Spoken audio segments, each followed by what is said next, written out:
colony was on schedule. But the platform's red glow forced them to question everything. Inaccessible by Stephen Meehan.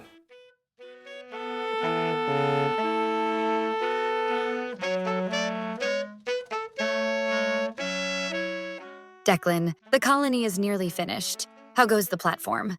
Declan looked up from the platform's glowing red center with dread etched across his face.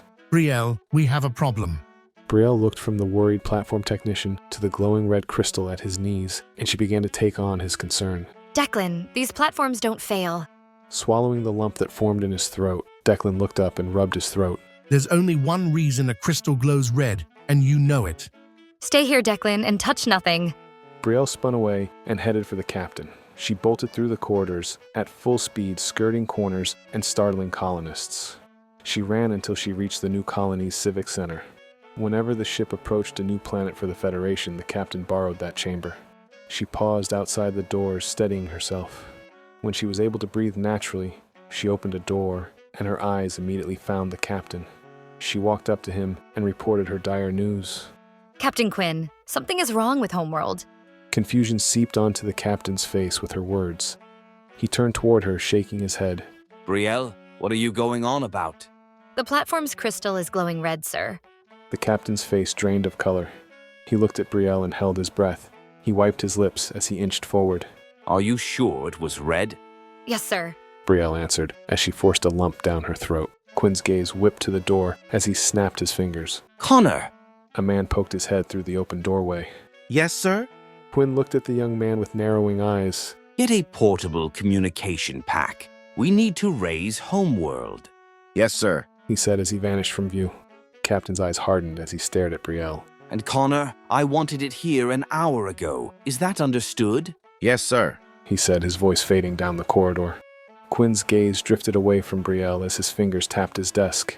She hesitantly watched their dance upon the wooden surface, but after several heartbeats, she lifted her gaze to his solemn and scared eyes. Sir, is there any precedent for this? No, but we all know what it means. Quinn shifted his attention back to her as he drew in a deep breath. He saw the unease flare behind her eyes. He rose from his chair and circled his desk before he sat down on its edge. The red light could simply mean there's an issue with Homeworld's platform. All we know is we cannot connect to this platform's twin back there. They could have taken it offline. Don't forget that whenever Homeworld updates the platforms, they must do that. Before Brielle could speak, Connor burst in. He held the portable communication device and placed it on the desk beside Quinn before stepping back to the doorway. Quinn quickly configured the device to communicate with their Homeworld and tried to connect. The first attempt failed. So did each subsequent one. Faltering for a moment, Quinn altered his plan and tried to contact other worlds in the Federation. And with each failed attempt to contact other colonized planets, the fear behind everyone's eyes amplified. Quinn looked between Connor and Brielle and spoke to them both. Go fetch Caitlin and the other senior colonists. This unusual circumstance forces us to make hard decisions now. Yes. sir. They both replied before they left the chamber. After several minutes, the senior colonists filed into the room one at a time. However, Quinn forced a silence to fill the space until the last one arrived. When Caitlin, the final senior colonist, entered, Quinn cleared his throat and addressed them. We have a major issue. What could be the reason you gathered us together? Caitlin asked with trepidation in her voice. The platform's central crystal is glowing red. Quinn had to raise his hands to bring the gathered colonists back to silence. It isn't isolated. I tried to contact Homeworld and a few of the last planets we colonized. Based on the absence of communication and the red coloring of the platform's core crystal, there's only a single possible outcome.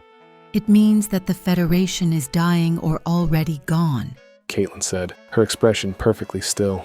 Every set of eyes focused on her. Caitlin is mostly right. Quinn locked gazes with her as he continued talking to the rest of the senior colonists. We must choose to proceed with colonizing worlds for a dead Federation, or we settle this planet and establish it as our new homeworld. We have a third option. A colonist said, amidst whispering voices. We go to one of the closest worlds and see for ourselves. No, we cannot do that, Caitlin said.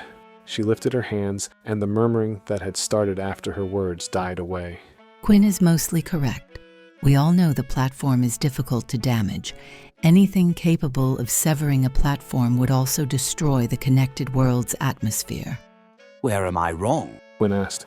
We must remain and settle this world. When this planet's survival is secured, exploration of Homeworld's fate and other worlds becomes feasible. However, we need to redesign and alter this platform and the others aboard the ship so they can interconnect and are dormant whenever they're not being used. Quinn nodded at Caitlin's words. We'll decide our future now. Those who support establishing a homeworld here, please show your support. Quinn waited until silence settled about all of them, and no more limbs moved before he began the count. Once he realized that the vast majority agreed with the proposed course of action, he stopped counting. We will colonize this world, but what shall we call it? Caitlin looked around the room and smiled as she inclined her head. We'll call it Aurora, after the ship that kept us safe from whatever devastation has destroyed the Larian Federation.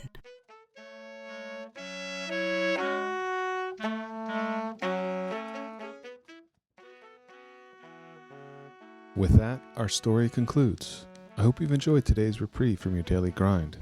If you like the vibe, hit that like button, drop a comment, and subscribe if you haven't already, because every bit helps get this channel spread to those who require a momentary chance to unwind. I'll see you for the next tale, my friends.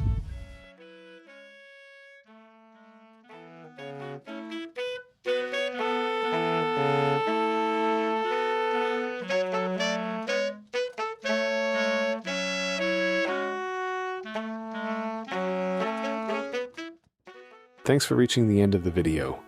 But why not keep the rhythm going? Pick one of the videos on screen and settle in for another moment of escape. And if you haven't yet, hit subscribe and tap the bell to get notified when new tales drop.